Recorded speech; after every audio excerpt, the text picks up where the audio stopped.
अस्सलाम वालेकुम वरहमतुल्लाहि वबरकातुहू। नाज़रीन व हज़रात, मैं आपके साथ आपका मेज़बान अब्दुल वाजिद और आप देख रहे हैं तस्नीम टीवी। चलिए नाज़रीन, रुक करते हैं आज की बुलेटिन की तरफ। चीन की सरहद से मुत्तसिल बुलंद हिमालयी इलाके में पिछले कुछ दिनों से फंसे हुए 56 लोगों को बचाकर बुध को बहिफाजत पथुरागढ़ लाया गया। उनमें कुछ सियाह भी शामिल है। ज़िला डिजास्टर मैनेजमेंट ऑफिसर भूपेश महर ने बताया कि शदीद बारिश की वजह से सड़क बंद हो जाने से बुलंद हिमालय खित्ते में वाक़े ब्यास वादी के 7 गांव के लोग गुज़िश्ता चंद दिनों से यहां फंसे हुए थे।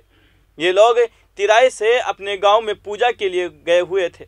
बताया जा रहा है कि मालपा के नज़दीक सड़क को चौड़ा करने की वजह से मुसलसल बर्फानी तूदुओं और पथराव की वजह से ट्रैफिक में खलल पड़ा। ये लोग इंतज़ामिया से मुसलसल मुतालबा कर रहे थे कि उन्हें हेलीकॉप्टर सर्विस से निकाला जाए। उसके बाद ज़िला मजिस्ट्रेट डायरेक्टर आशीष चौहान की जानिब से इस मामले पर हुकूमत से बातचीत की गई। हुकूमत की पहल पर आज 2 चौंग हेलीकॉप्टर कापड़ पथुरागढ़ रवाना किए गए। भूपेश महर ने बताया कि एक दिन की कोशिश के बाद गुंजी से कुल मिलाकर 56 लोगों को बहिफाजत लाया गया। उनमें से 32 लोगों को पथुरागढ़ ले जाया गया, जबकि 24 लोगों को बहिफाजत दरचोला बेस कैंप ले जाया गया। उनमें कुछ सियाह भी शामिल थे। ख्याल रहे कि आदि कैलाशी यात्रियों की 2 टीमें भी सड़क बंद होने की वजह से पिछले कुछ दिनों से बूंदी कैंप में फंसी हुई थी। उनमें 40 थिएटर यात्री भी शामिल थे। ज़िला इंतज़ामिया की हिदायत पर रियासती डिजास्टर मैनेजमेंट टीम ने मंगल को उन यात्रियों को बहिफाजत दरचोला पहुंचाया। तमाम यात्री अगले पड़ाव भीमताल पहुंच गए हैं। वहां से सब अपनी अपनी मंजिल की तरफ रवाना हो जाएंगे। 2 दिनों में कुल मिलाकर 96 अफराद को बहिफाजत निकाला गया है।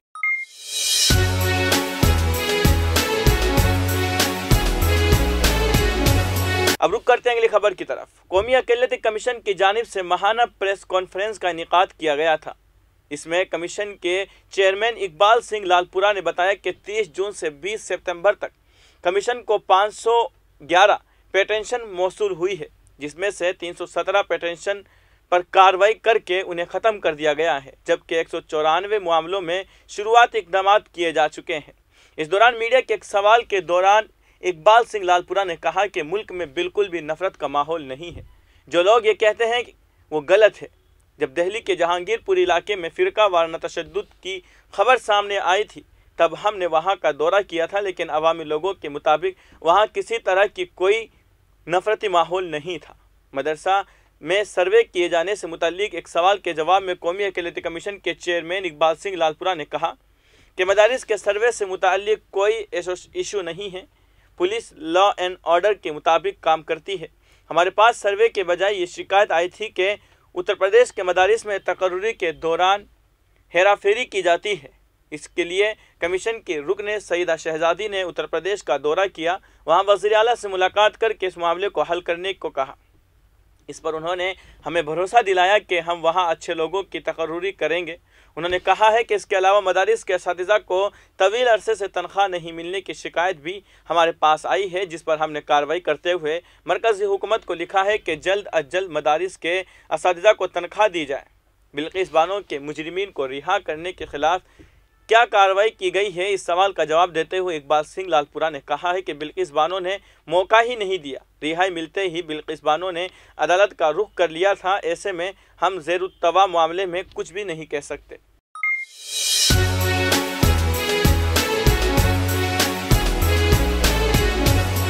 अब रुक करते हैं अगली खबर की तरफ। NIA और ED ने टेरर फंडिंग और कैंप जलाने के मामले में मुल्क भर में PFI के ठिकानों पर छापे मारे हैं। NIA और ED ने देर रात छापे मारे। मालूमात के मुताबिक केरला के मुलापुरम ज़िला के मंजूरी में PFI सदर OMA इस्लाम के घर पर छापा मारा गया। इस दौरान PFI कारकुनों ने एहतजाज किया। वाज़ेह रहे कि जुमेरात को कौमी तहकीकात एजेंसी NIA, इन्फोर्समेंट डायरेक्टरेट और रियासती पुलिस फोर्सेस की एक मुश्तरका टीम ने 10 रियासतों में छापों के दौरान 100 से ज़्यादा पॉपुलर फ्रंट ऑफ इंडिया के रहनुमाओं को गिरफ्तार किया है। ज़राए ने NIA को बताया कि 10 रियासतों में एक बड़ी कार्रवाई के दौरान NIA, ED और रियासती पुलिस ने PFI के 100 से ज़्यादा रहनुमाओं को गिरफ्तार किया है। जरा ने बताया है कि ये छापे तेलंगाना, केरला, आंध्र प्रदेश, उत्तर प्रदेश और कई दीगर रियासतों में मारे गए हैं। NIA ने रवा माह के शुरू में भी PFI केस में तेलंगाना, आंध्र प्रदेश में 40 मकामात पर छापे मारे और 4 अफराद को हिरासत में लिया था।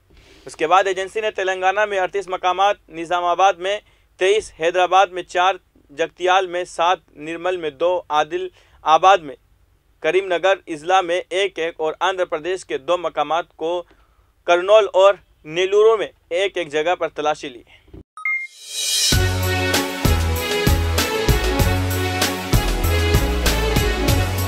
अब रुक करते हैं अगली खबर की तरफ। जामिया मिलिया इस्लामिया शोबा हिंदी के PhD स्कॉलर मुन्ना खालिद ने युगांडा में मुनक्कद पैरा बैडमिंटन इंटरनेशनल 2022 में हिंदुस्तान की नुमाइंदगी करते हुए डबल्स मुकाबले में तिलाई तगमा जीता है और सिंगल मुकाबले में चांदी का तगमा हासिल किया है। बैडमिंटन का ये मुकाबला बैडमिंटन कन्फेडरेशन अफ्रीका ने बैडमिंटन वर्ल्ड फेडरेशन के ज़रिए एहतिमाम कंपाला युगांडा में 13 सितंबर से 18 सितंबर 2022 में मुनक्कद किया था।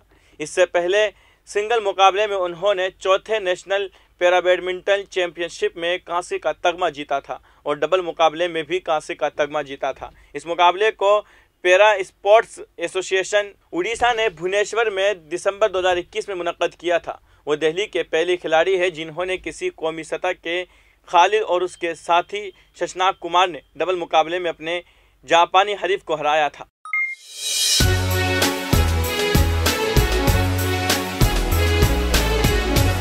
अब रुक करते हैं अगली खबर की तरफ। Board of control for cricket in India BCCI के सालाना जनरल मीटिंग AGM अक्टूबर के तीसरे हफ्ते में होगी। इस मीटिंग की तारीख 18 अक्टूबर मुकर्रर की गई है। सुप्रीम कोर्ट के हालिया फैसले के बाद BCCI की पहली AGM होगी और उसमें कई बड़ी तब्दीलियों के इशारे मिल रहे हैं। सुप्रीम कोर्ट के फैसले के बाद ये एक बार फिर सुर्खियों में है।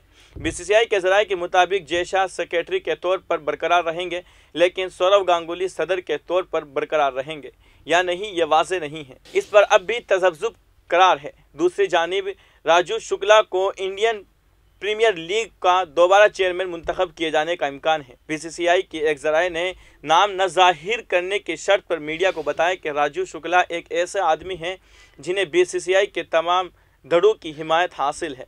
वाज़ेह रहे कि सुप्रीम कोर्ट ने 14 सितंबर 2022 के अपने हुक्म में BCCI को आइन में तरमीम करने की इजाज़त दी थी।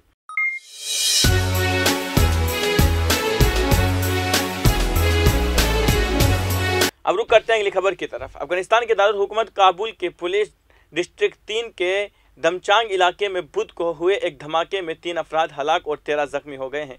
मकामी टेलीविजन चैनल तुलु न्यूज़ ने काबुल पुलिस के तर्जुमान खालिद जरदान के हवाले से बताया, बुध की सहपहर को काबुल शहर की PD 3 में एक धमाके में 3 अफराद हलाक और 13 दीगर जख्मी हो गए हैं।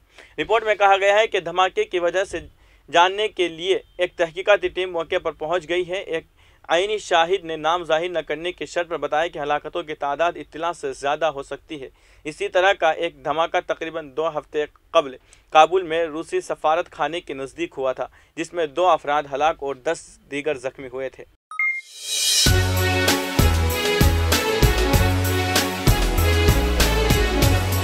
अब रुक करते हैं अगली खबर की तरफ। दिल्ली पुलिस की स्पेशल ब्रांच ने तकरीबन 312 किलोग्राम मीट और 10 किलोग्राम हीरोइन जब्त किए हैं।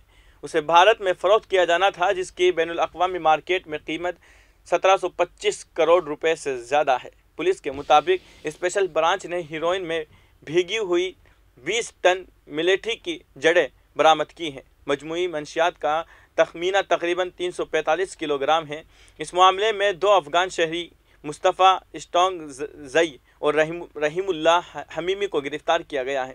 दिल्ली पुलिस के special commissioner of police HGS Dhaliwal ने कहा है कि जब्त शुदा मादा की कुल बैनुल अक़वामी कीमत तकरीबन 1725 करोड़ रुपए है। उन्होंने बताया कि मंशियात पर मुश्तमिल मलेठी की केप मुंबई के JNPT बंदरगाह जवाहरलाल नेहरू पोर्ट ट्रस्ट पर एक कंटेनर में रखी गई थी, जिसे निकाल कर दिल्ली ले जाया जाना था। उन्होंने बताया कि आखिरकार टीम ने कंसाइनमेंट की एक जड़ी का मुआयना करना शुरू किया। कुछ मलेठी की जड़ का रंग दीगर से ज़्यादा गहरा था। फिर टीम को तमाम जड़ियों में हीरोइन का पता चला, जिनका रंग गहरा था। हीरोइन की ये खीप प्रोसेसिंग के लिए मध्य प्रदेश, पंजाब, दिल्ली, हरियाणा और दीगर रियासतों में वाक़ आर्जी फैक्ट्रियों तक पहुँचने वाली थी। फिलहाल की खबरों में इतना ही। मुल्क और गैर मुल्क की तमाम बड़ी खबरें जानने के लिए देखते रहिए तस्नीम टीवी। आपके मेज़बान अब्दुल वाजिद के साथ। अल्लाह हाफिज़।